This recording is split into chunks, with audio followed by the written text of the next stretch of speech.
Assalamualaikum warahmatullahi wabarakatuh. Selamat pagi anak-anak. Bagaimana kabarnya hari ini? Semoga kalian diberikan kesehatan oleh Allah dalam keadaan sehat walafiat. Amin ya robbal alamin.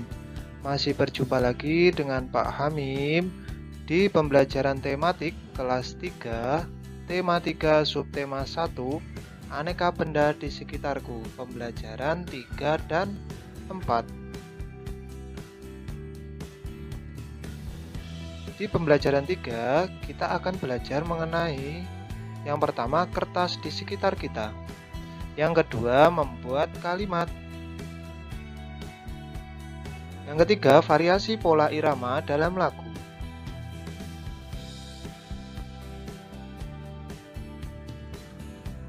Kertas di sekitar kita.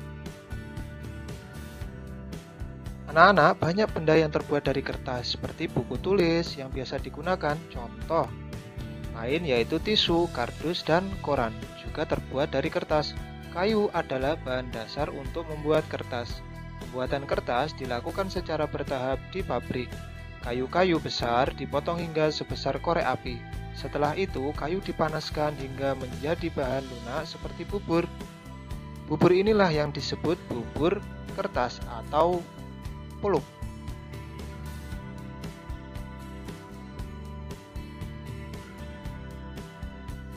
Proses selanjutnya, pulp diberi pewarna dan disaring hingga kandungan airnya habis.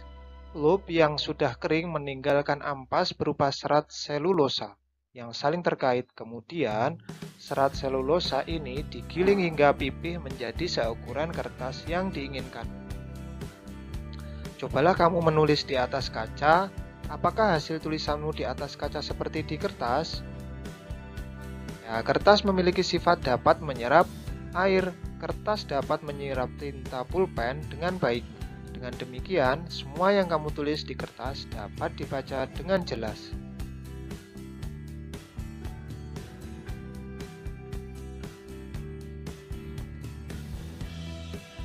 Oke, perhatikan benda-benda di sekitarmu. Tuliskan nama benda yang terbuat dari kertas. Contohnya 5 benda yang terbuat dari kertas, yaitu 1. Koran merupakan benda yang terbuat dari kertas. 2. Amplop yang biasa digunakan juga terbuat dari kertas. 3. Peta yang digunakan dalam media pembelajaran juga terbuat dari kertas. 4. Kalender yang dipajang pada suatu tempat memiliki bahan dasar kertas. Yang kelima, tempat tisu merupakan kerajinan tangan yang terbuat dari kertas.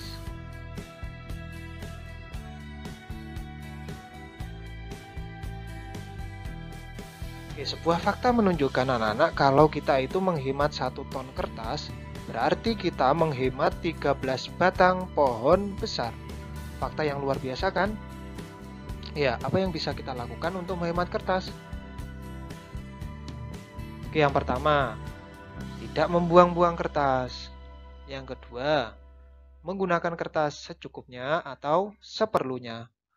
3. Mendaur ulang kertas sehingga bisa digunakan kembali.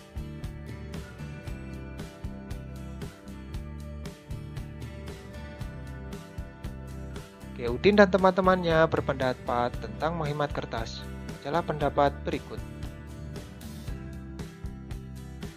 Setiap tahun ajaran baru, aku meminta ibu membeli buku tulis baru. Sekarang aku akan menggunakan buku lama. Buku lama yang halamannya belum terpakai, jika ingin terlihat seperti baru, ganti saja sampulnya. Kalau aku akan memanfaatkan kertas yang masih dapat digunakan. Misalnya, menggunakan kertas di 2 sisinya. Dengan demikian, tidak menghabiskan kertas banyak. Saya sendiri tidak dapat menghemat kertas sebanyak 1 ton. Akan tetapi, bila setiap orang melakukan penghematan, pasti berton-ton kertas dapat dihemat. Asyik bukan?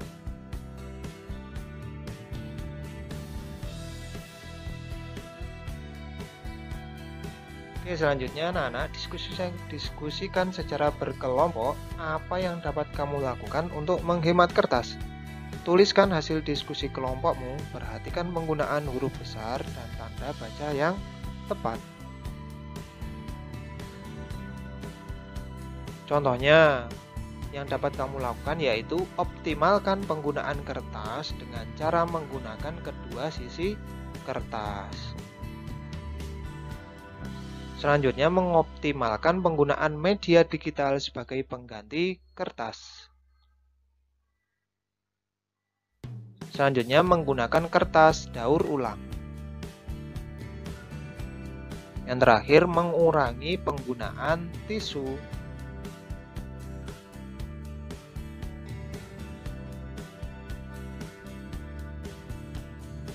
Oke, selanjutnya kamu telah membaca wacana di atas, wacana tentang kertas di sekitar kita. Carilah arti kata berikut dengan tepat. Kamu dapat bertanya kepada gurumu, kamu juga dapat mencari di Kamus Besar Bahasa Indonesia. Yang pertama, selulosa, artinya polisakarida yang dihasilkan oleh sitoplasma sel tanaman yang membentuk dinding sel. Yang kedua, lunak, artinya lembut atau empuk. Yang ketiga, molekul, artinya bagian terkecil senyawa yang masih sanggup memperlihatkan sifat-sifat dari senyawa itu. Yang keempat, ampas, artinya sisa barang yang telah diambil sarinya atau patinya. Yang kelima, pulp, campuran bahan selulosa seperti kayu, kertas, kain bekas yang dilumatkan dan dimasukkan ke dalam air untuk membuat kertas atau bubur kertas. Pipih artinya tipis rata. Menyerap artinya masuk ke dalam melalui liang renik, terutama tentang barang cair atau meresap atau merembes. Kardus artinya karton. Serat artinya sel atau jaringan serupa benang atau pita panjang berasal dari hewan atau tumbuhan. Ulat, batang pisang, daun nanas, kulit kayu, dan sebagainya digunakan untuk membuat kertas tekstil dan sikat. Yang terakhir, menggiling, artinya melumatkan dengan mesin giling.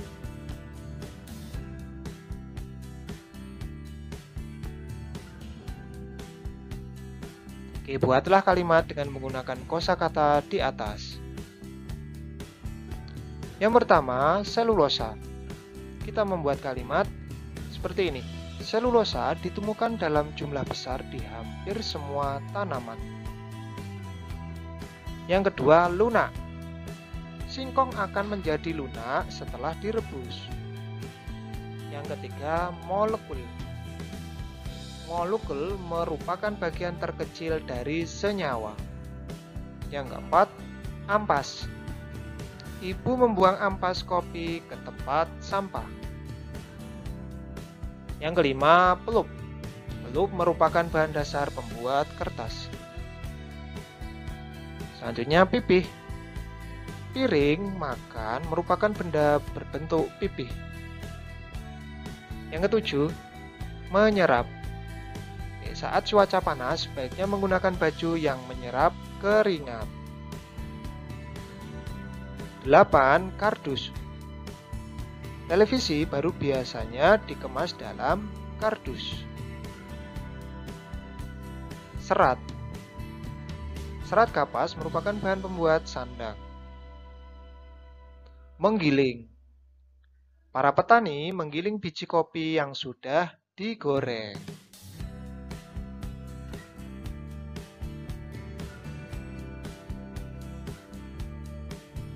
Oke, selanjutnya anak-anak, kertas dapat digunakan untuk menulis. Apakah kertas juga dapat digunakan untuk membuat alat musik? Oh, ternyata tidak dapat. Mengapa? Karena alat musik sebagian besar terbuat dari kayu berpadu dengan kulit hewan. Contohnya antara lain gendang. Cara memainkannya dengan dipukul. Kamu dapat bernyanyi diiringi gendang atau dengan bertepuk tangan. Berlatihlah untuk mengiringi lagu teka-teki. Lagu ini telah dipelajari pada pembelajaran sebelumnya.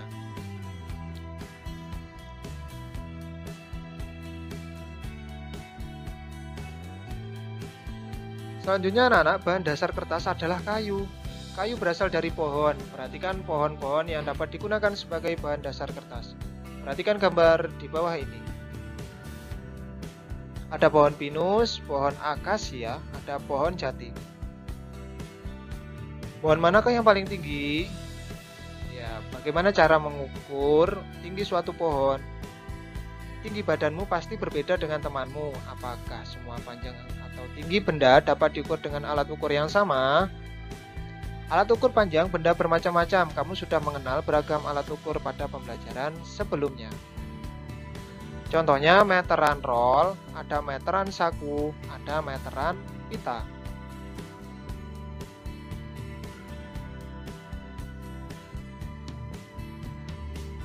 Oke, jawablah pertanyaan berikut. Yang pertama, sebutkan satuan panjang yang telah kamu ketahui. Apa saja anak-anak? Ya, ada satuan panjang kilometer, hektometer, dekameter, meter, desimeter, sentimeter, dan terakhir milimeter. Tuliskan alat ukur yang tepat untuk mengukur benda-benda berikut. Diskusikan bersama temanmu. Oke, di situ ada tinggi badanmu, diukur menggunakan alat meteran pita. Ada panjang lingkar pinggang menggunakan meteran pita. Ada panjang meja di kelas menggunakan meteran saku, ada panjang lompatan teman kelompokmu menggunakan meteran roll, ada lebar papan tulis di kelasmu diukur dengan meteran saku. Yang terakhir, panjang halaman sekolah diukur menggunakan alat yaitu meteran roll.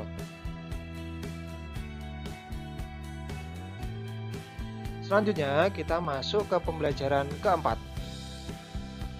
Di pembelajaran 4 kita akan belajar tentang plastik, solusi dan masalah. Yang kedua, musyawarah. Yang ketiga, permainan bola tangan.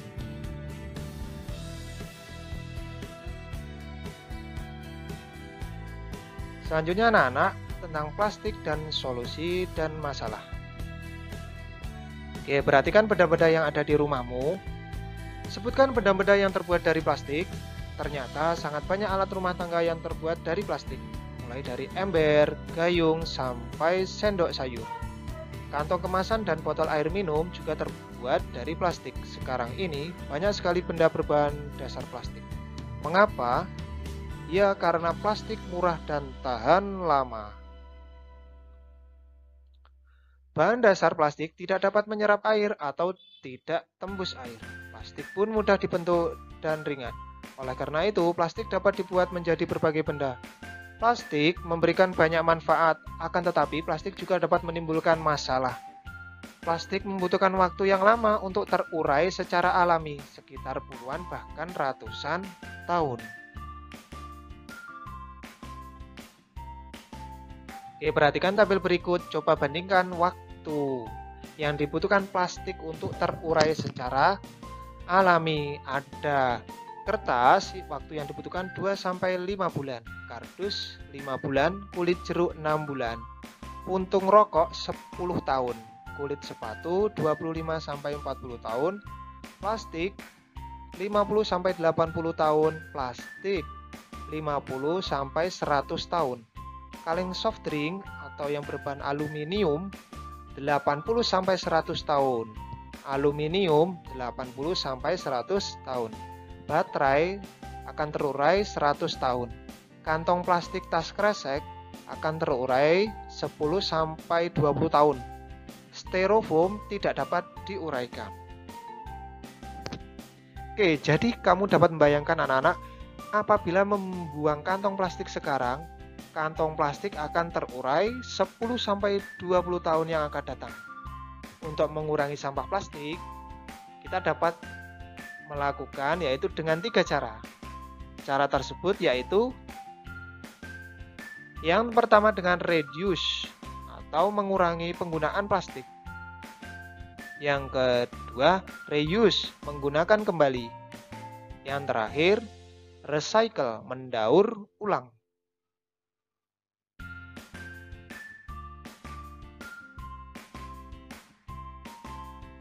Oke, reduce adalah mengurangi penggunaan plastik. Contohnya, ketika berbelanja, sebaiknya membawa tas belanja sendiri sehingga tidak perlu menggunakan kantong plastik.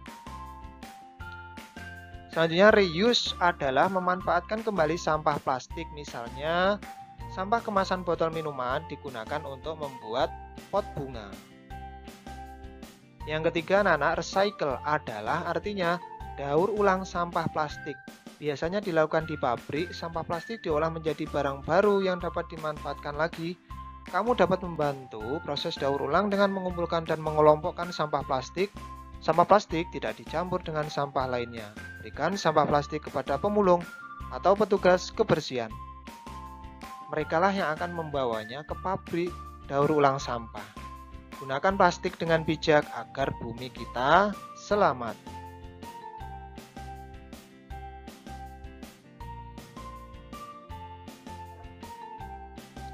Oke, diskusikan dengan temanmu apa yang dapat dilakukan untuk reduce, mengurangi atau reuse, memanfaatkan kembali, dan recycle, mendaur ulang. Tulis hasilnya pada tabel berikut. Reduce artinya suatu usaha untuk mengurangi jumlah sampah dan bijaksana dalam mengkonsumsi dan memilih produk. Reuse menggunakan suatu material berulang kali atau menggunakan suatu material untuk fungsi lainnya. Recycle suatu proses menggunakan sampah atau material yang sudah digunakan atau dengan kata lain proses daur ulang. Misalnya kertas, plastik untuk menghasilkan materi lainnya.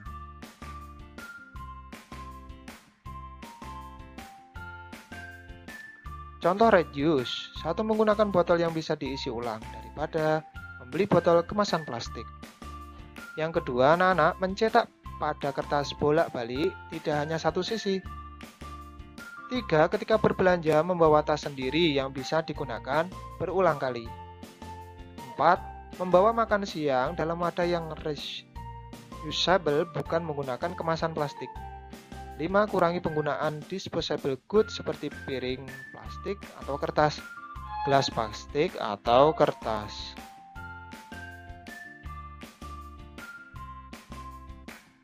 Contoh reuse.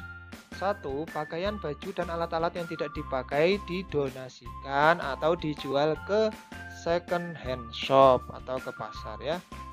Yang kedua, menggunakan tas sendiri untuk berbelanja. Yang ketiga, mengirim barang menggunakan kardus bekas atau mengirim surat menggunakan amplop bekas. Yang keempat, menggunakan gelas berbahan kaca yang bisa dipakai berulang kali daripada menggunakan gelas plastik ataupun kertas. Yang terakhir, menggunakan ban yang sudah tidak dipakai dan diubah menjadi kursi, meja, dan lainnya.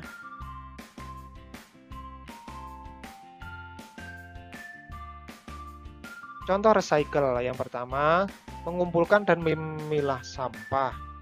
2. Tutup botol plastik digunakan untuk membuat tas belanja, sapu, dan lain sebagainya. Karton telur recycle menjadi kertas telur lainnya. 4. Mendaur ulang kertas menjadi kertas atau buku lainnya.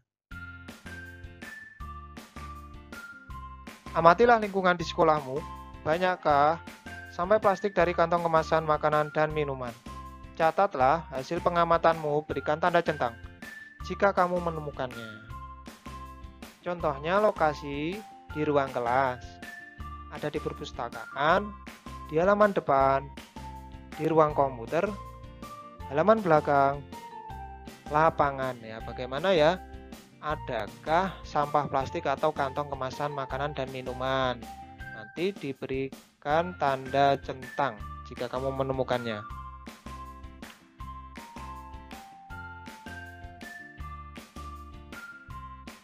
Selanjutnya, kamu telah melakukan pengamatan sampah plastik di lingkungan sekolahmu. Ceritakan hasil pengamatanmu secara tertulis. Perhatikan penggunaan huruf besar dan tanda baca yang tepat. Contohnya, laporan pengamatan sampah plastik di sekolah adalah sebagai berikut. Di sekolah saya, sampah plastik dikelola dengan cukup baik. Setiap siswa dan guru sudah terbiasa membuang sampah plastik ke tempat yang telah disediakan. Sampah plastik yang paling banyak ditemukan berupa botol minuman bekas, kantong plastik, dan lain sebagainya. Sampah tersebut biasanya diperoleh dari kantin, Sebagian besar di antaranya merupakan sampah berukuran kecil, tapi jumlahnya yang banyak kerap menjadi kekhawatiran di sekolah kami.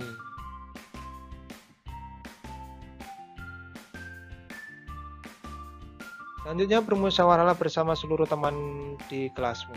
Musyawarah tentang cara menggunakan sampah plastik di sekolah. Tuliskan hasil musyawarah pada kolom di bawah ini. Nah, contohnya seperti ini. Ada pendapat mengisi kembali botol minuman bekas dengan air matang dari rumah jika ke sekolah. Ada memanfaatkan ulang botol wadah plastik untuk pot tumbuhan atau bentuk pekerjaan tangan lainnya. Kemasan botol plastik digunakan lagi sebagai wadah minyak goreng bekas atau tempat sabun cair. Yang terakhir, mengumpulkan dan memberikan sampah plastik kepada pemulung, tidak membuang dan membakarnya.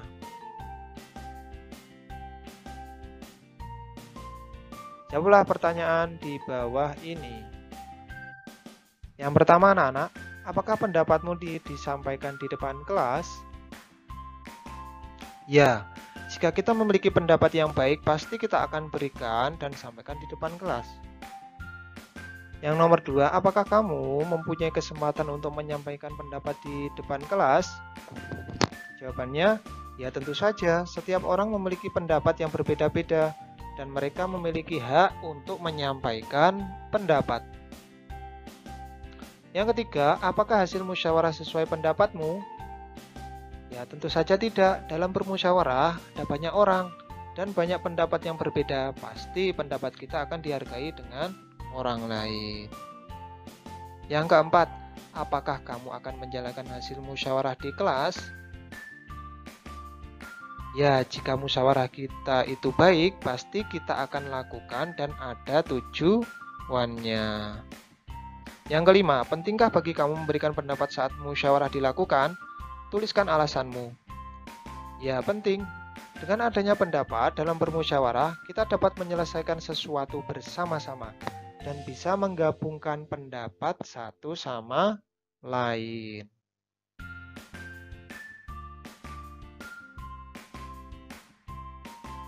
Ayo bermain bola tangan, bacalah aturan permainannya. Oke, seperti ini gambarnya. Yang pertama, permainan dimainkan di lapangan. Yang kedua, permainan dilakukan oleh 2 kelompok. Setiap pemain harus memasukkan bola ke gawang lawan. Bola harus dioperkan pada teman satu tim. Setiap pemain harus mengoperkan bola setelah melangkah paling banyak 5 langkah. Yang terakhir, kelompok yang dapat memasukkan bola sebanyak-banyaknya ke gawang dengan melempar itulah pemenangnya. Oke, selanjutnya anak-anak, ini ada latihan soal, ada 5 latihan soal dikerjakan di buku tulis tema masing-masing. Nomor 1 sampai 5.